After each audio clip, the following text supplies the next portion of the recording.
Welcome back to the Spartan Investigations YouTube channel. My name is Preston Hawker. I'm a licensed private investigator in the state of Virginia. I'm also a personal protection specialist and vice president of Spartan Investigations and Executive Protection. That's impressive. For about 7 years, I've been helping people stay safe in a world that doesn't always play fair. Today, I want to talk to you about a skill that can quite literally save your life. Come with me if you want to live. It's simple, but we know simple doesn't always mean it's easy. That skill that I want to talk to you about today is situational awareness. To put it simply, it's how to spot danger before it materializes. Here's the reality. Most people walk through life on autopilot. Their eyes are glued to their phone. They've got earbuds in both ears.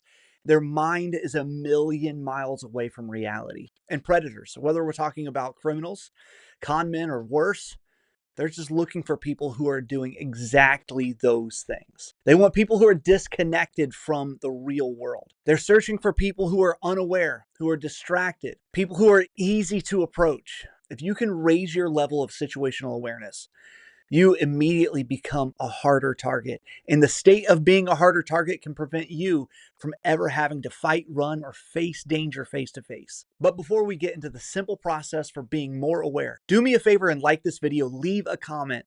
And if you're not already subscribed, hit the subscribe button so you don't miss any of our content that we produce to help people just like you stay safe.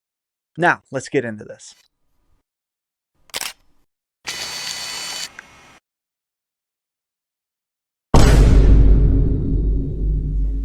I have a simple process for being more situationally aware, and it starts with something I call baseline plus anomaly. Every environment has a baseline, or what normal looks like.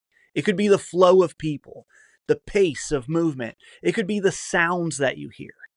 But every environment has a baseline. And what you want to do is you want to establish what the baseline for your environment is. Once you know what your baseline is, you can spot anomalies or things that don't fit. Maybe your anomaly is somebody that's pacing around nervously in a parking lot. Maybe it's a car that's circled your block a couple times in the last, 10 minutes. Maybe it's the man in the oversized jacket in the middle of July. That's weird. Trouble often shows itself before it acts, and if you're paying attention, you'll see trouble long before it shows up. The next step is practicing what I call soft surveillance. That doesn't mean being paranoid. It doesn't mean you're staring people down or trying to intimidate somebody. It's all about scanning your environment in a calm and casual way. You want to keep your head up and make eye contact. You don't want to just look around. You want to see what is actually going on. You want to see what exits are available to you. You want to see who is acting nervous. You want to see where the nearest piece of cover is if anything goes really bad.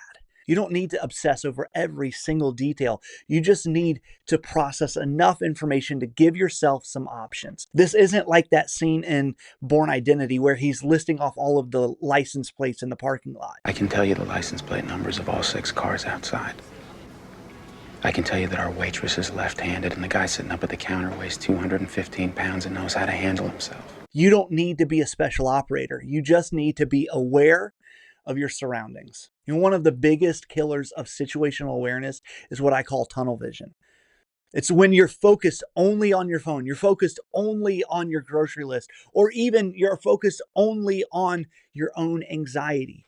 When those things happen, you lose the ability to notice what's going on around you. To break that, make a habit of what pilots call clearing your six. Every few minutes, you just subtly look behind you. Scan left, scan right, and then look back. That 360-degree awareness alone can expose someone who might be shadowing or following you. Let me give you something practical you can use right away. The thing that you can use today. It's called the color code of awareness.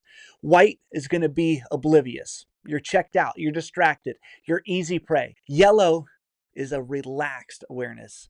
It means you're alert, but you're not paranoid. And this is where we want to live most of the time. Last is red. Red is when you decide to act, whether that means you're leaving, you're confronting somebody, or you're defending yourself. Now, one of the most important tools you have is intuition. You've probably had moments where the hair on the back of your neck stood up or something just felt off, even if you couldn't explain why it felt off. I want you to listen to your intuition. Your subconscious brain is often picking up subtle cues that your conscious mind hasn't processed yet. One of the biggest mistakes we make in dangerous situations is we dismiss our gut feelings. If something feels wrong, leave, get a new position, go get help. You don't owe anyone any explanation for you choosing to protect yourself. You're not my dad! Here's the bottom line. Situational awareness isn't about being paranoid. It's about being prepared. It's not about living in fear. It's about living in control. Here's the thing. Danger will always exist in this world, but when you learn how to see it before it sees you, you take away its advantage.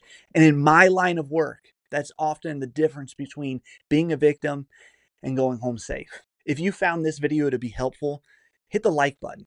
Subscribe to the channel, hit the notification bell so you don't miss any of the content we post here. And consider sharing this video with somebody that you care about, because being aware is contagious. And the more people around who are switched on, the safer everyone becomes. And in closing, stay sharp, stay aware. I'll see you in the next one.